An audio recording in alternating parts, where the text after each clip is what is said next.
You kicked me out once. Now you pay me rent. If I'd known my wife was planning my unemployment party, I would have at least worn pants that didn't have paint stains on them. But there I was, standing in front of Henderson Construction's main office at 8 in the morning, holding a pink slip and wondering how the heck my life had turned into a country song without the truck or the dog. 3 years later, I'm sitting in a mahogany-paneled office that costs more per square foot than most people make in a month, watching Vanessa cry mascara rivers down her surgically enhanced cheekbones. She wants to know how I did it. How I went from living in a weekly motel room to owning half the commercial real estate in this godforsaken town. The answer's simple enough to fit on a fortune cookie, but let me back up a bit. You deserve the whole ugly story. 1 year earlier. Tom, you missed a spot. I looked up from the bathroom tile I was grouting in the Hendersons' guest house, squinting against the morning sun streaming through their overpriced window treatments. Vanessa stood in the doorway, arms crossed, wearing that particular smirk that meant trouble was brewing, like a summer storm. Which spot? I asked, wiping sweat from my forehead with the back of my hand.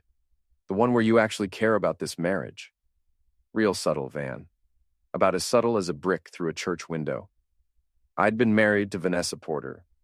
Excuse me, Vanessa Mitchell, for 6 years, and I'd learned to read her moods like weather patterns. This particular storm system had been building for months. Late-night phone calls that ended when I walked into the room. Text messages that made her smile in ways I hadn't seen directed at me since our honeymoon. The way she said Liam with just a little too much sugar in her voice when talking about her friend from the gym. Liam Peterson, personal trainer, supplement pusher, and the kind of guy who wore tank tops to funerals just to show off his biceps. If walking red flags came with warning labels, his would have read, "Caution, contains 100% pure a-hole." "We need to talk tonight," Vanessa said, checking her reflection in the chrome faucet I'd just installed. "Ashley and Kayla are coming over for dinner." The unholy trinity. Vanessa's sisters had opinions about everything and the subtlety of a freight train. Ashley, 34, and married to a wannabe alpha male who sold insurance like it was life-saving medicine, had never met a drama she couldn't escalate. Kayla, the divorced one, treated every family gathering like her personal therapy session, complete with wine and wounded pride. "Can't wait," I muttered, returning to my grout work. "What was that?" "I said I can't wait. Should I pick up extra wine, or are we sticking with the usual box?" Vanessa's laugh had edges sharp enough to cut glass. "Just be there, Tom, and maybe shower first. You smell like honest work." She walked away, heels clicking against the hardwood floors I'd installed 2 summers ago when we still pretended to like each other. That particular insult was new, even for her. Usually, she saved the job-related digs for when her sisters were around to appreciate them. I finished the bathroom by noon and headed to Henderson's main office to pick up my next assignment. The construction business in our town ran like most small-town operations. Everybody knew everybody, contracts were sealed with handshakes, and reputation mattered more than paperwork. "Tom," Bill Henderson called out as I walked through the office door. Just the man I wanted to see. Bill had owned Henderson Construction for 30 years, building everything from strip malls to custom homes for the doctors and lawyers who commuted to the city. He was fair, paid on time, and didn't care if you had a college degree as long as you showed up sober and knew which end of a hammer to hold. "What's the word, boss?" I asked, settling into the chair across from his desk. "Got a big project coming up. Commercial renovation downtown. The old Sinclair building. Owner wants to turn it into luxury condos." Bill leaned back in his chair, grinning. "I'm thinking of making you project foreman. Project foreman. That meant a raise, a crew to manage, and the kind of responsibility that came with respect. The kind of job that might make my wife look at me like I was worth something again." "That's great news, Bill. When do we start?" "Few weeks. Got to wait for permits and inspections. You know how it goes." Bill's expression shifted slightly. "Everything okay at home?" "You've seemed a little distracted lately. Small towns. Everybody knew everybody's business, even when you tried to keep it private." "Just the usual married life nonsense," I said. "Nothing a good honest day's work won't cure." Bill nodded, but something in his eyes suggested he knew more than he was letting on. "Well, if you need anything, you know where to find me. The foreman job's yours if you want it." I wanted it. More than I'd wanted anything in years. Dinner with the unholy trinity went exactly as expected. Ashley arrived 20 minutes late with a bottle of wine that cost less than my lunch, complaining about her husband Derek's latest get-rich-quick scheme. Kayla showed up drunk and stayed that way, turning every conversation topic into a meditation on her ex-husband's failings. And Vanessa? Vanessa played hostess with the skill of a politician's wife, all smiles and poisoned compliments. "Tom's got some exciting news," she announced as we sat down to the lasagna I'd actually cooked while she freshened up for 2 hours. "Oh," Ashley's eyebrows climbed toward her hairline. "Did you finally finish your GED?" I'd graduated high school with a 3.8 GPA and 2 years of community college under my belt, but facts had never been Ashley's strong suit. "Better," Vanessa said, cutting into her food with surgical precision. "Bill Henderson wants to make him project foreman on some big downtown renovation." "That's wonderful, Tom," Kayla slurred, raising her wine glass. "Maybe you can finally afford to take Vanessa somewhere nice for your anniversary." "We went to the Bahamas last year," I pointed out. "On your parents' dime," Ashley added helpfully. Actually, I'd paid for that trip with overtime money from the Morrison House renovation. But again, facts seemed to be optional at this particular dinner table. "The important thing is that Tom's moving up in the world," Vanessa said, her voice carrying undertones I couldn't quite identify. Finally. The conversation moved on to safer topics: Ashley's new diet, Kayla's latest dating disaster, and a detailed analysis of which neighbors were sleeping with whom. I ate my lasagna and tried to ignore the growing certainty that something was wrong. Very wrong. Vanessa kept checking her phone throughout dinner, smiling at messages that made her sisters exchange meaningful glances. When Ashley suggested they continue this party at the downtown bar, Vanessa declined. "Tom and I need some alone time," she said, throwing me a look that would have made more sense coming from a snake. The sisters left around 9:30, taking their wine breath and casual cruelty with them. Vanessa and I cleaned up in relative silence, moving around the kitchen like dancers who'd forgotten the steps. "So," I said, loading the dishwasher, "what did you want to talk about?" "Us." One word, delivered with the emotional warmth of a tax bill. I turned to face her, dish towel still in my hands. "Okay, what about us?" "This isn't working, Tom." "This?" She gestured vaguely at the space between us, as if our marriage was a piece of furniture that had gone out of style.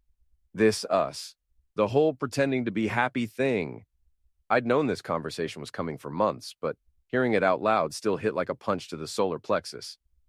Are we talking about counseling, or are we talking about lawyers? We're talking about honesty.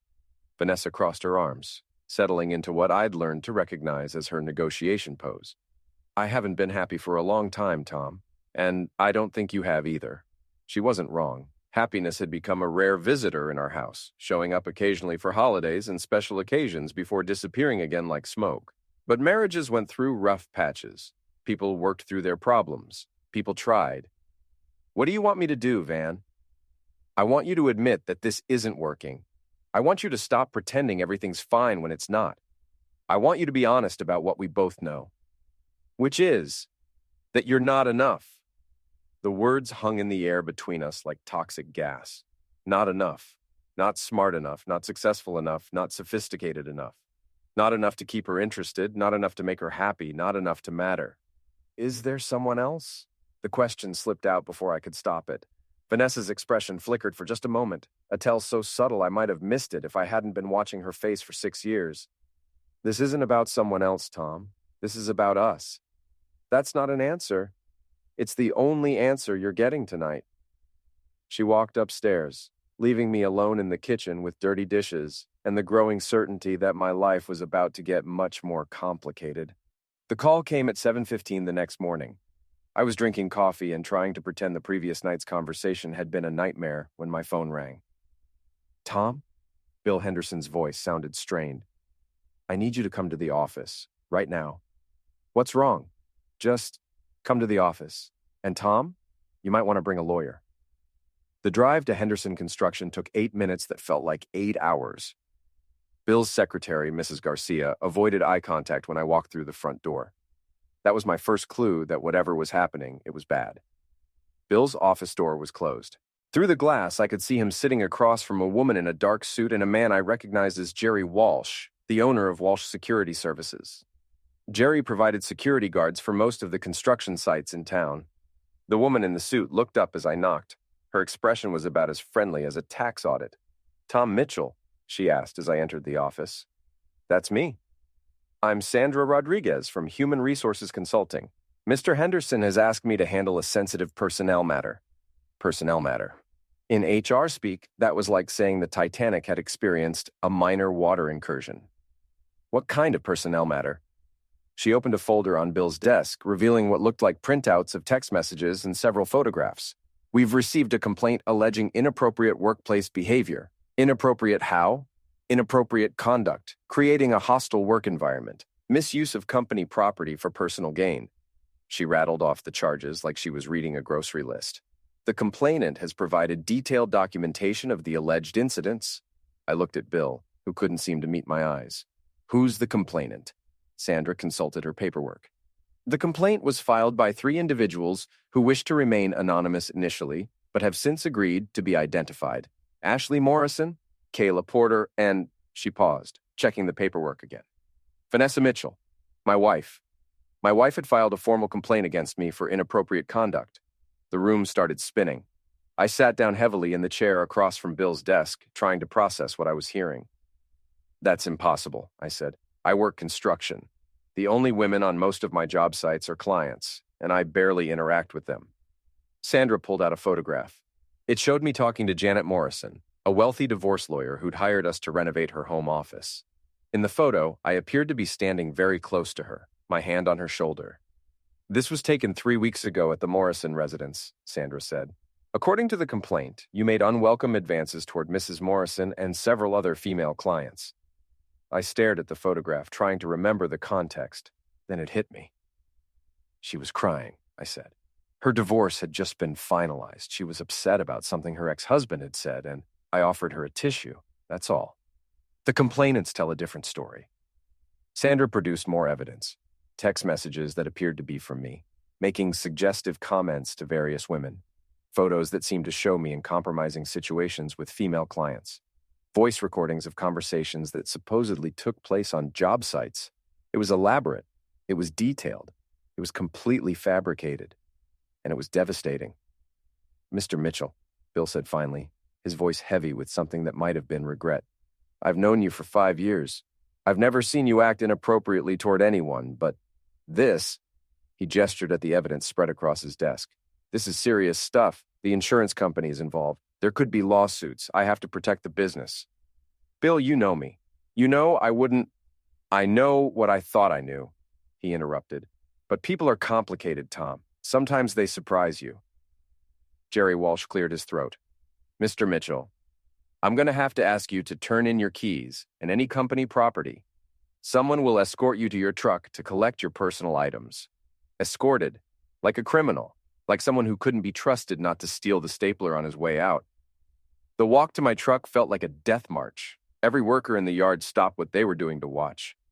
Some looked confused. Others looked disgusted. A few looked like they'd been expecting this all along. My tool bag felt heavier than usual as I loaded it into the truck bed. These were tools I'd collected over 15 years of working construction. Each one had a story, a job, a memory attached. Now they felt like evidence of a life that was ending.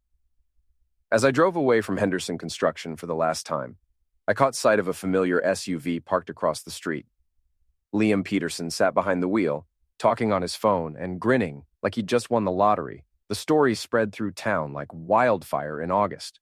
By noon, I couldn't buy groceries without feeling the weight of suspicious stares. By evening, 3 more potential employers had called to reschedule interviews that had been scheduled for later that week. Small towns have long memories and active imaginations. The truth rarely catches up to a good story, especially when the story involves closeness, betrayal, and a man who'd always been just a little too confident for his own good. I drove home to find Vanessa loading suitcases into her car. Going somewhere? I asked. She didn't look up from her packing. Staying with Ashley for a while, until this gets sorted out. Until what gets sorted out? The lies you told about me? I didn't lie about anything, Tom. She slammed the trunk shut and turned to face me. I told the truth about what I saw, what we all saw. Which was what exactly? You flirting with every woman who'd give you the time of day. You bragging about your conquests. You making disgusting comments about our clients. I never said any of those things. Really? Because Ashley has recordings. Of course she did. The unholy trinity had been planning this for weeks, maybe months, recording conversations, staging photographs, creating evidence where none existed. Why? I asked. Why would you do this to me? Vanessa's expression softened for just a moment, and I caught a glimpse of the woman I'd married. Then the mask slid back into place. Because you were never going to let me go, she said. Because every time I tried to talk about our problems, you'd find some way to make it about how hard you worked or how much you sacrificed. Because I needed a clean break. A clean break. Like our marriage was a bone that needed to be reset. And Liam? She had the grace to look ashamed, at least. That's separate. Is it? Yes. How long? She didn't answer, which was answer enough. Vanessa drove away at sunset, taking most of our furniture and all of my illusions about the woman I'd thought I knew. She left behind divorce papers, a list of assets she wanted to claim, and a house that suddenly felt like a museum dedicated to better times. I sat in my empty living room, drinking beer and trying to figure out what the heck I was supposed to do next. The phone rang twice, reporters from the local newspaper fishing for details about the maltreatment scandal. I stopped answering after that. By midnight, I'd made a decision. If Vanessa wanted a clean break, I'd give her one, but it wouldn't be the kind she was expecting. 3 months later, the Riverside Motel sat on the wrong side of town like a monument to bad decisions and worse luck. Weekly rates, cable TV, and a swimming pool that looked like it hadn't seen chlorine since the Reagan administration. It wasn't much, but it was mine for $200 a week. Room 15 became my headquarters for planning the rest of my life. I'd sold the house to pay legal fees and divorce costs, keeping only what I could fit in my truck. Everything else, furniture, photos, wedding gifts, got donated to charity or left on the curb for whoever wanted it. Vanessa had gotten the divorce she wanted, along with half of everything we'd owned together.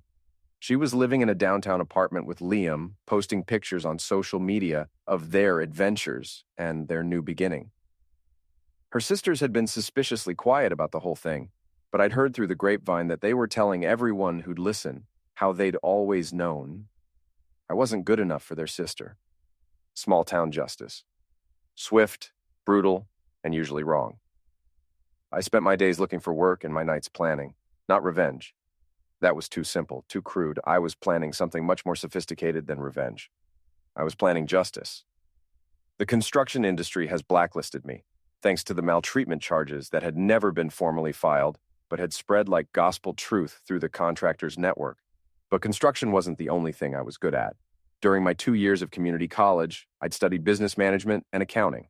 During my marriage, I'd handled all our finances, investments, and tax preparations. I understood contracts, regulations, and the labyrinthine world of small business bureaucracy.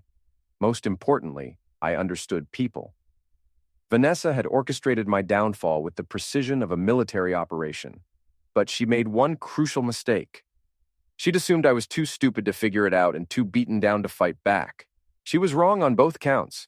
The Copper Kettle served the best coffee in town and attracted the kind of clientele that had money to burn and problems to solve. I'd been nursing the same cup for 2 hours, watching the morning rush of lawyers, real estate agents, and small business owners conduct their daily business. That's where I first spotted him. Marcus Flynn, owner of Flynn Properties, the largest commercial real estate company in the county. 50-something, gray hair, expensive suit, and the kind of confidence that came from being right about everything for the past 20 years. I'd done my homework.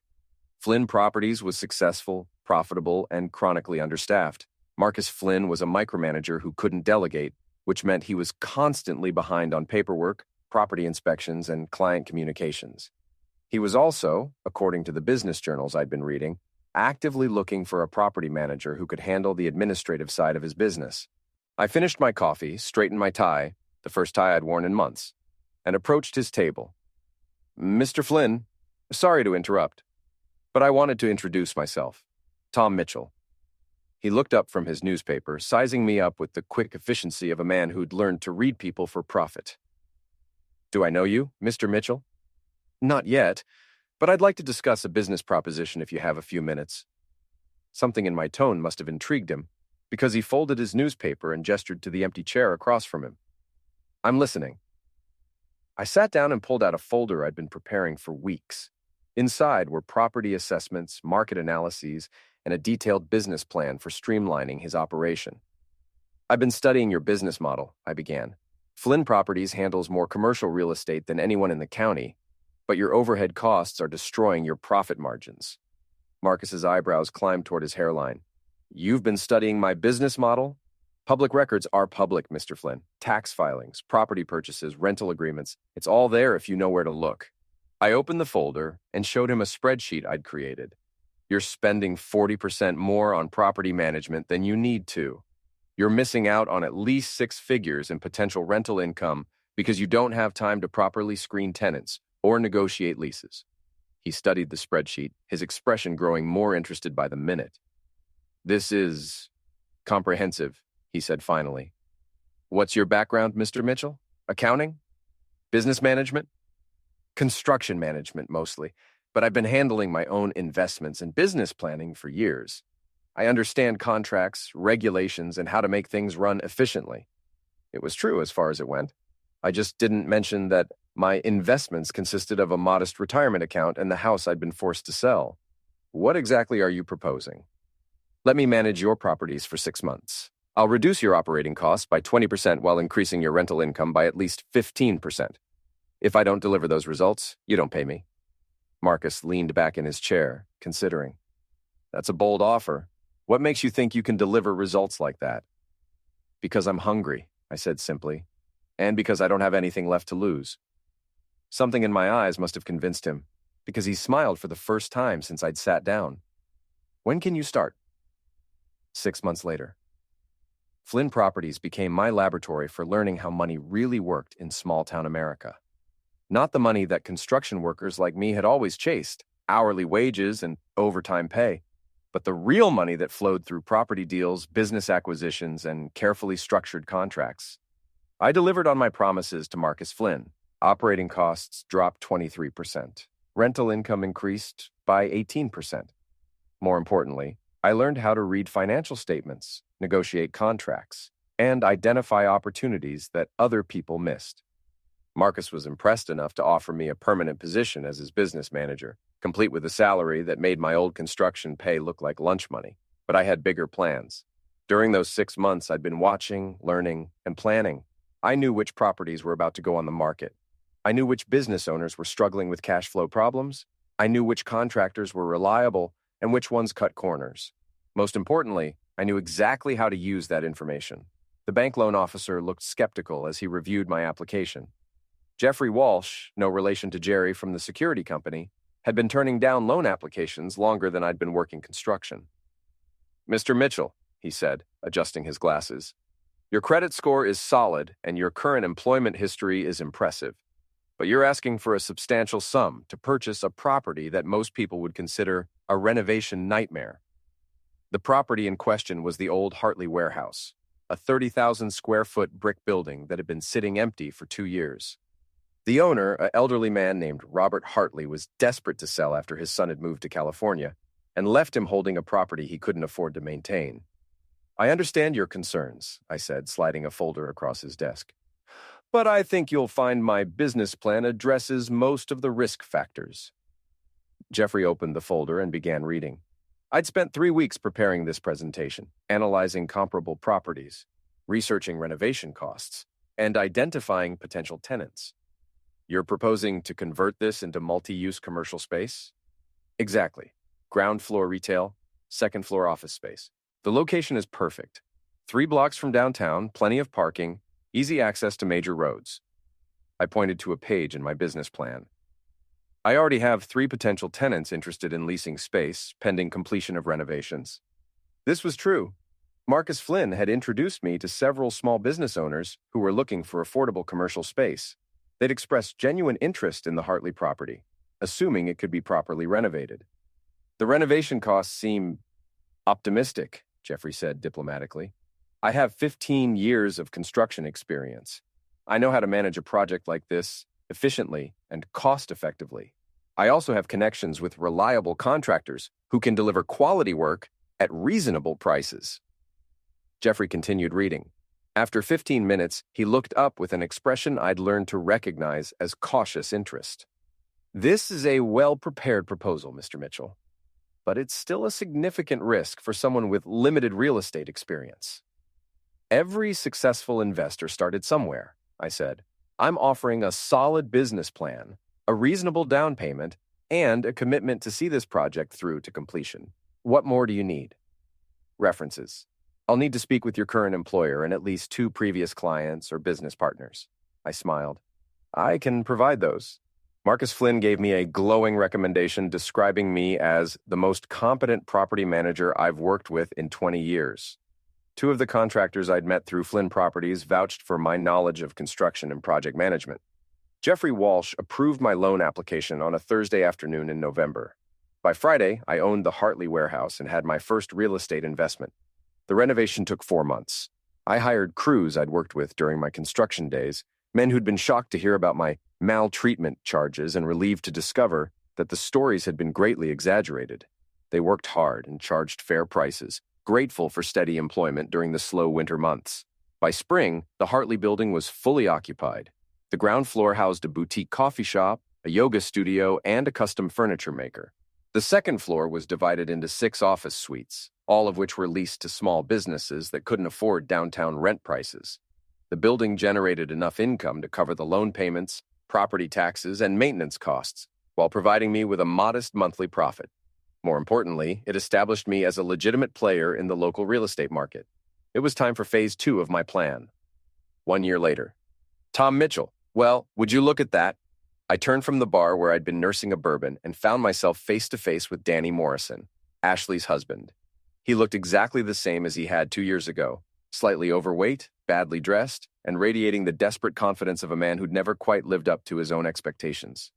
Danny, I said, raising my glass in mock salute. How's the insurance business? Can't complain. Well, I could, but who'd listen? He flagged down the bartender and ordered a beer. Heard you were back in town, thought you'd moved away after all that unpleasantness. Unpleasantness. That was Danny's way of referring to the systematic destruction of my reputation and livelihood. Diplomatic of him. Just took a little time to reassess my priorities, I said. Amazing what a man can accomplish when he puts his mind to it. Danny took a long pull from his beer, studying me with the intensity of someone trying to solve a puzzle. Ashley mentioned you were doing well for yourself. Real estate, right? Property management mostly. A little buying and selling when the right opportunities come up. That's great, Tom. Really great. Danny's voice carried the enthusiasm of a man discussing his own root canal. I always knew you were smart. Just needed to find the right outlet for it. We stood there for a moment, 2 men who'd never particularly liked each other, making small talk about business and weather and the local sports team's chances this season. Then Danny's beer began working on his inhibitions. Look, Tom, he said, lowering his voice. About what happened with you and Vanessa, the whole maltreatment thing. I want you to know that I never really believed. He trailed off, realizing he was about to step into dangerous territory. Never believed what, Danny? That you'd do something like that. I mean, I've known you for years. You're not that kind of guy. What kind of guy am I? Danny shifted uncomfortably. You know, decent, hardworking. Not the type to, to cross a line with women. Right, exactly. Danny finished his beer in one long gulp. Ashley and her sisters, they get these ideas sometimes, family loyalty and all that. Sometimes they see things that aren't really there. Or sometimes they create things that weren't really there. The words hung in the air between us like smoke from a house fire. Danny's face went through several color changes before settling on a pale shade that matched his shirt. I don't know what you're implying, Tom, but I'm not implying anything, Danny. I'm stating facts. Your wife and her sisters fabricated evidence to destroy my marriage and my career. They did it to give Vanessa a clean break from a marriage she wanted out of. That's a serious accusation. It's a serious crime. Conspiracy, fraud, defamation. The kind of thing that could land people in prison if someone decided to pursue it legally. Danny looked like he wanted to run, but his feet seemed rooted to the barroom floor. You can't prove any of that. Can I? I finished my bourbon and set the glass on the bar. Give Ashley my regards. Tell her I said hello. I walked away, leaving Danny to contemplate the implications of our conversation. Phase 3 of my plan was beginning to take shape.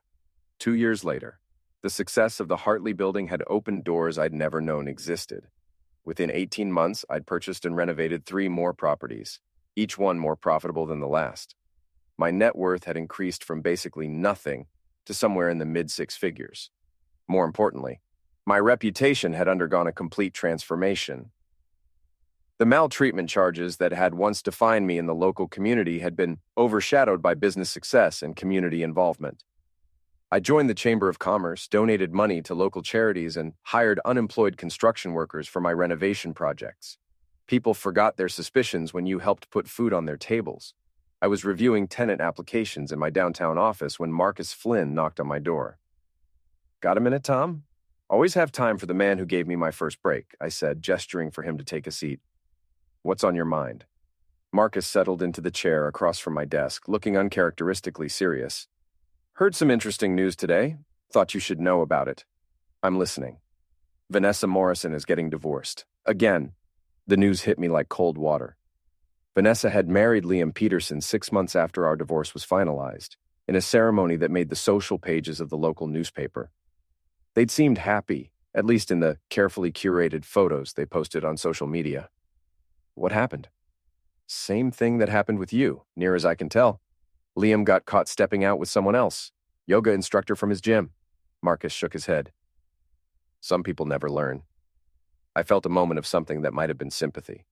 Vanessa had destroyed our marriage and my reputation to be with Liam, only to discover that leopards don't change their spots. How's she handling it? "Not well, from what I hear. Lost her job last month. Budget cuts at the hospital. Having trouble making rent on that fancy apartment downtown." Marcus leaned forward.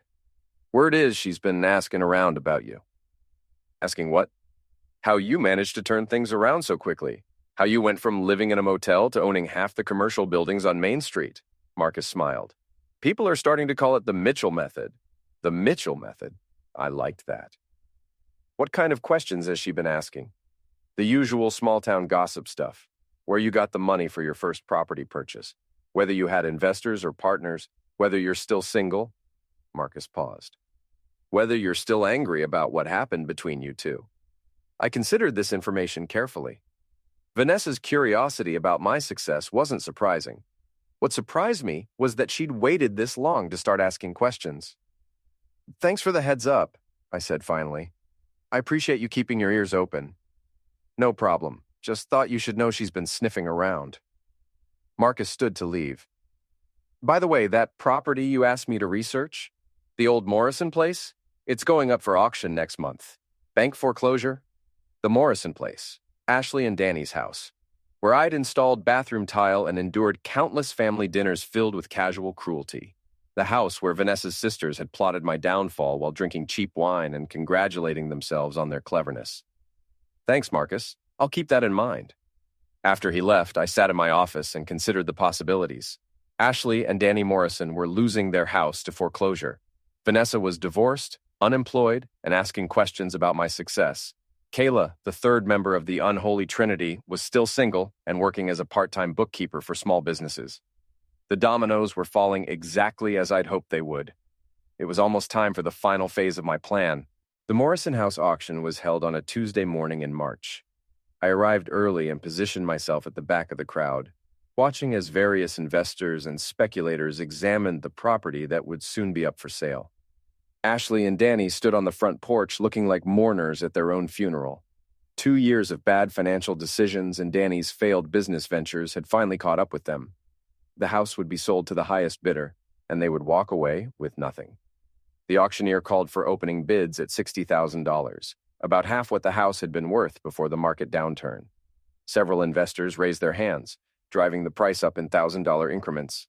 I waited until the bidding reached $85,000 before raising my hand. $90,000! I called out clearly. The crowd turned to look at me. Ashley's face went white when she recognized who was bidding on her family home. Danny just stared, his mouth hanging open like a broken gate. "Do I hear 95? The auctioneer asked.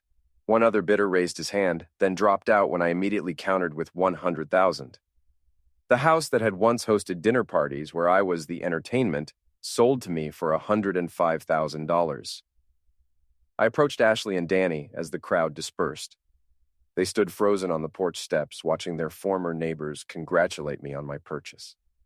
"Tom," Ashley said, her voice barely above a whisper, "I didn't know you were interested in this property." "I'm interested in a lot of properties, Ashley. It's what I do now." I handed her one of my business cards. Mitchell Properties. Maybe you've heard of it? Danny found his voice. What are you planning to do with the house? Renovate it. Turn it into rental property. There's good money in providing affordable housing for working families. I smiled. People who understand the value of hard work and honest living. The implications weren't lost on either of them. I would be their new landlord, assuming they wanted to stay in the neighborhood. The house where they'd plotted my destruction would become my property, and they would pay me rent to live in it. We'll need some time to find a new place, Ashley said. Of course. Standard 30-day notice. I'm not unreasonable. I looked around at the house I'd helped maintain during my marriage. Actually, I remember this place quite well. I did a lot of work here over the years. Fixed the plumbing, installed new fixtures, painted the guest bathroom. Ashley's face flushed red. She remembered those dinner parties, the casual insults, the way she'd treated me like hired help rather than family. Tom, about what happened before, water under the bridge, I interrupted. People do what they think they have to do. I understand that better now than I did then. I walked away, leaving them to contemplate their new reality. Ashley Morrison, who'd once recorded fake conversations to destroy my career, would now write rent checks to me every month. Justice, it turned out, had a sense of irony. 3 years later. The call came on a Thursday evening while I was reviewing contracts for my latest acquisition. Vanessa's voice sounded smaller than I remembered, stripped of the confidence that had once made her so dangerous. Tom, it's me. I was wondering if we could talk. I leaned back in my chair, looking out the window of my downtown office at the buildings I now owned or managed. About what? About everything? About what happened between us? About how things ended? Things didn't end, Vanessa. You ended them, with a sledgehammer. A long pause. I know you have every right to hate me, but I need to understand something, which is how you did it, how you went from having nothing to this? Her voice cracked slightly. Everyone in town talks about you like you're some kind of business genius. The Mitchell method. I need to know how you did it. I could have hung up. I could have told her to figure it out herself. Instead, I found myself curious about what had driven her to make this call. Where are you now, Van? The parking lot outside your office building. I've been sitting here for an hour trying to work up the courage to call. I looked down at the street and spotted her car, a 10-year-old sedan that had seen better days. The luxury SUV she'd driven during our marriage was long gone, probably repossessed along with the downtown apartment and the designer clothes. Come up, I said. 3rd floor, suite 302. She knocked 5 minutes later. When I opened the door, I barely recognized the woman standing in the hallway. The Vanessa I'd married had been polished, confident, carefully put together. This woman looked tired, worn down by circumstances and poor choices. Thank you for seeing me, she said, settling into the chair across from my desk. You look good, I lied. No, I don't, but thank you for saying it. She glanced around my office, taking in the expensive furniture, the awards on the walls, the view of downtown through floor-to-ceiling windows. This is impressive, Tom. Really impressive. It's more than that. You own 7 buildings now. You employ 30 people. You're on the hospital board and the Chamber of Commerce. She met my eyes. You've become everything I thought you could never be. What did you think I could never be? Successful, important, respected. She looked down at her hands. I thought you'd always be just a construction worker. I thought you'd never amount to anything more than that. The honesty was brutal and refreshing. Most people spent their lives pretending their motivations were nobler than they actually were. Vanessa, to her credit, was admitting the ugly truth. So what changed your mind? Losing everything. Twice. She looked up at me. Liam left me for someone younger, just like I left you for someone I thought was better. Ashley and Danny lost their house and blame me for encouraging Danny's business schemes. Kayla won't speak to me because I borrowed money from her and couldn't pay it back. Sounds familiar? I know how this must sound coming from me, but I need to understand something. Which is, were you planning this the whole time? Did you know, even when you were living in that motel, that you were going to become successful enough to buy Ashley's house? Did you plan to make me come crawling back to you? I considered the question carefully. Had I planned this exact scenario? Not consciously, but had I hoped that Vanessa would eventually realize what she'd lost? Had I fantasized about the moment when she'd have to face the consequences of her choices? Absolutely. I planned to survive. I said finally. I plan to rebuild my life. I plan to prove that the man you threw away was worth more than you realized. You succeeded. I did. Vanessa sat quietly for a moment, absorbing this. What happens now? What do you mean? I mean, you've won. You've proven your point. You've shown everyone in town that you're better than they thought. What happens now? I leaned forward, studying her face. What do you want to happen, Van? I want to understand how you did it. I want to know if there's any way someone like me could start over. I want to know if you think I deserve a second chance. A second chance at what? At life, at being a better person, at making up for what I did to you. The woman sitting across from my desk bore little resemblance to the wife who'd orchestrated my professional destruction 3 years earlier. That woman had been cruel, calculating, and supremely confident in her own superiority. This woman was broken, desperate, and finally honest about her own failures. I could have destroyed her with a few carefully chosen words. I could have reminded her of every cruel comment, every casual insult, every moment of humiliation she'd put me through. I could have told her that some mistakes were too big to forgive, some betrayals too deep to overcome. Instead, I told her the truth. You want to know how I did it, Van? You want to know the secret of the Mitchell method? She nodded eagerly. You gave me the greatest gift anyone has ever given me. What? You showed me exactly who I was when I had nothing left to lose. You stripped away everything I thought I needed to be happy. My job, my marriage, my reputation, my sense of self-worth. You forced me to discover what I was really made of. Vanessa's eyes filled with tears. When I had nothing, I continued, I learned that I didn't need anything. When everyone thought I was worthless, I learned what I was actually worth. When you took away everything I thought mattered, I discovered what actually mattered. Which was what? That I was stronger than I knew, smarter than anyone gave me credit for, more capable than I'd ever imagined. I stood up and walked to the window, looking down at the street where she'd parked her beat-up car. You thought you were destroying me, Van, but you were actually creating me. The tears were flowing freely now. Tom, I'm so sorry. I'm so incredibly sorry for what I did to you. I know you are. Can you ever forgive me? I turned back to face her. I forgave you a long time ago, Van. Not for your sake, but for mine. Carrying that anger around was like drinking poison and expecting you to die. Then is there any way we could? No. The word hit her like a physical blow. Why not? Because forgiveness doesn't mean forgetting. Because some bridges once burned can't be rebuilt. Because I learned something important about myself over the past 3 years. What? I learned that I don't need you. I don't need anyone. I spent 6 years of my life trying to be enough for you, and I was never going to succeed because the problem wasn't with me. The problem was with you. Vanessa sat in silence, processing this revelation. I built all of this, I gestured around my office, to prove that I was worthy of respect.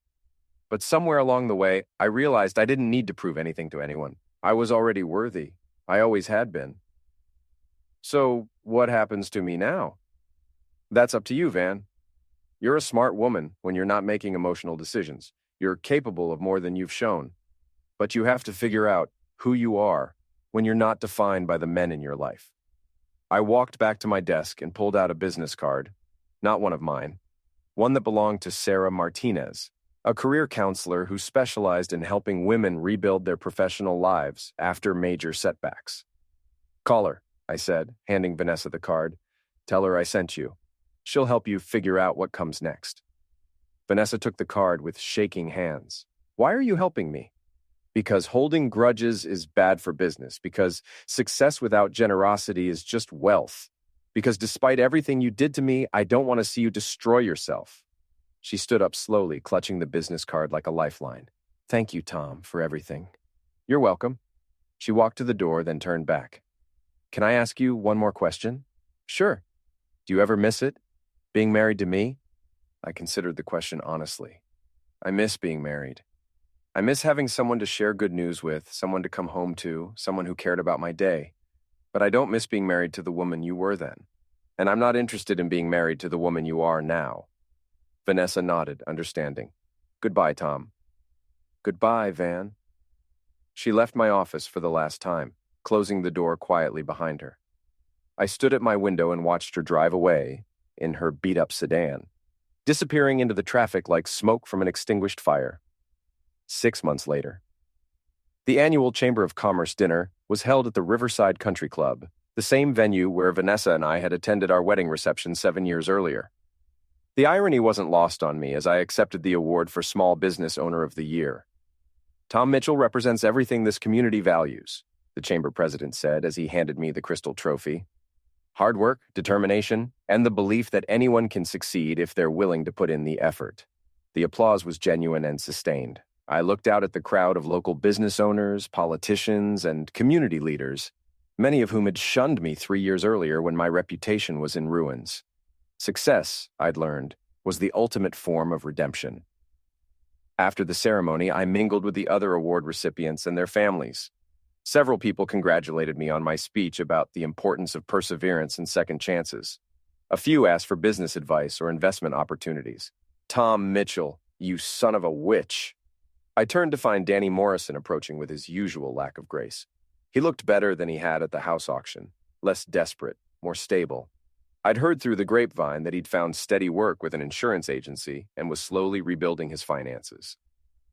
Danny, I said, extending my hand, good to see you. He shook my hand with the enthusiasm of a man greeting his landlord, which technically he was. Heck of a speech tonight, very inspiring. Thank you. Ashley wanted me to tell you something, he said, lowering his voice. She wanted to thank you for being reasonable about the rent increase. A lot of landlords would have jacked up the price after the first year. I'd actually decreased their rent by $50 a month after they'd proven to be reliable tenants. Ashley had kept the house clean, made minor repairs herself, and never missed a payment. People could change, given the right incentives. She's a good tenant, I said simply. Yeah, well, she also wanted me to apologize. For everything that happened before, the whole maltreatment thing. She knows it wasn't right. Tell her I appreciate that. Danny nodded and started to walk away, then turned back. You know, Tom, I never understood why you didn't fight those charges harder, why you didn't hire lawyers and demand investigations and all that. What would have been the point? To clear your name, to prove you were innocent. I smiled. I did clear my name, Danny, just not the way most people would have. He looked confused. How do you figure? I let my success speak for itself. I let my character be judged by my actions rather than by accusations. I proved that I was a better man than the stories made me out to be. That's a heck of a gamble. The best revenge is a life well lived, I said. Someone smart told me that once. Danny grinned. Yeah? Who was that? My ex-wife. I drove home that night through the downtown district I'd helped revitalize, past the buildings I owned and the businesses I'd helped launch. The Hartley warehouse hummed with activity even at 10 o'clock, hosting a photography exhibition that would run through the weekend. My house, a restored Victorian I'd purchased and renovated the previous year, sat on a hill overlooking the town. It was larger than the home I'd shared with Vanessa, more elegant and completely mine. I poured myself a bourbon and sat on my back porch, looking down at the lights of the town where I'd been born, married, destroyed, and reborn.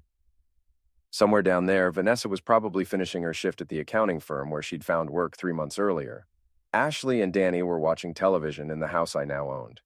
Kayla was doing whatever divorced bookkeepers did on Saturday nights. All of them were living their lives, making their choices, dealing with the consequences of decisions made in anger, desperation, or simple human weakness. None of them were villains in their own stories. None of them had woken up one morning and decided to be cruel for the sake of cruelty. They were just people, flawed, complicated, occasionally vindictive people who'd made mistakes and paid prices and learned lessons the hard way, just like me. I raised my glass in a silent toast to the woman who'd given me the greatest gift of my life by taking everything away from me. Then I went inside to plan my next business acquisition, secure in the knowledge that I was exactly where I was supposed to be. Success, I learned, wasn't about proving other people wrong. It was about proving yourself right.